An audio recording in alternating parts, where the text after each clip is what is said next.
സഹാബിയുടെ മരണം അഭിപ്രായം എതിർ ലക്ഷ്യമല്ലെന്ന് പറഞ്ഞു കൊടുക്കുമ്പോൾ ശിഷ്യന്മാർ ചോദിച്ചേക്കും, പിന്നെ എങ്ങനെയാണ് പറവെന്ന് എഴുതിയത് ലക്ഷ്യമാക്കൽ?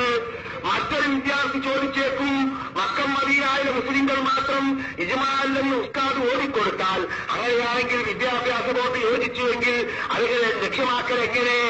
ഇവിടെ ഒരു സഹാബി പറഞ്ഞാൽ അത് എതിർ തെളിവല്ല എന്ന് പറയുന്നു.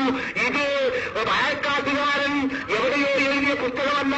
ഈ ബഹവും കെ അസ്തം മുസ്ലിയാർ സായിബോറുകൾ എഴുതിയതാണ്. ഞങ്ങൾ മാത്രമല്ല, സഹാബികളുടെ ഹിജ്ജത്തല്ല എന്ന് പറഞ്ഞത് ഞങ്ങൾ മാത്രം പറഞ്ഞതല്ല. മറുപും കെ അസ്തം മുസ്ലിയാർ മരണശയ്യയിൽ കിടക്കുമ്പോൾ അസ്ലിം തസ്ലിം നീ മുസ്ലിമാകണം, അസ്തം മുസ്ലിയാരെ നീ കാഫറാണെന്ന് കത്തെഴുതിയ ഇവര് ഇപ്പൊ അസ്തം മുസ്ലിയാരെ ഹുക്കുമായിട്ടാ വന്നതല്ലേ?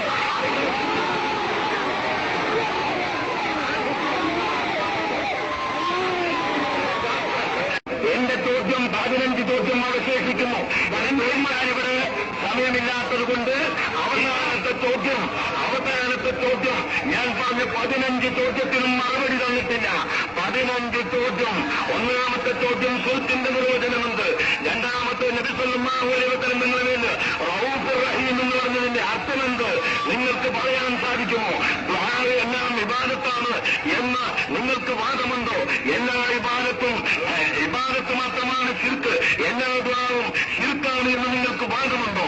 എന്റെ 15 ചോദ്യത്തിന് നിങ്ങൾ മറുപടി പറയേണ്ടതാണ്. നിങ്ങൾ മറുപടി പറയാതെ വിടുകയില്ല. അതുകൊണ്ട് വ്യക്തമായി ഞാൻ ഓർമ്മപ്പെടുത്തുന്നു, ഈ കെ അസ്തം മുസ്ലിയാരുടെ പുസ്തകത്തിലില്ല. ഈ കെ അസ്തം മുസ്ലിയാരുടെ പുസ്തകത്തിൽ സഹാബത്ത് പറഞ്ഞത് ശരിയല്ലെന്ന് പറഞ്ഞിട്ടില്ല. ഒരു സഹാബി അദ്ദേഹത്തിന്റെ ഇജ്തിഹാദ് കൊണ്ട് പറഞ്ഞ വിഷയം മറ്റൊരു മുജ്തഹിദ് സ്വീകരിക്കേണ്ടതില്ലെന്നേ പറഞ്ഞിട്ടുള്ളൂ. അസ്തം മുസ്ലിയാരുടെ പുസ്തകത്തിൽ പോലും മനസ്സിലാക്കാൻ സാധിക്കാതെ അസ്തം മുസ്ലിയാരെ കാഫറാക്കി കത്തെഴുതിയ നിങ്ങൾ അസ്തം മുസ്ലിയാരെ കൊണ്ടുവരണം. അതുകൊണ്ട് സൗകര്യമുണ്ടെങ്കിൽ എന്റെ ചോദ്യത്തിന് മറുപടി പറയൂ. ഇജ്തിഹാദ്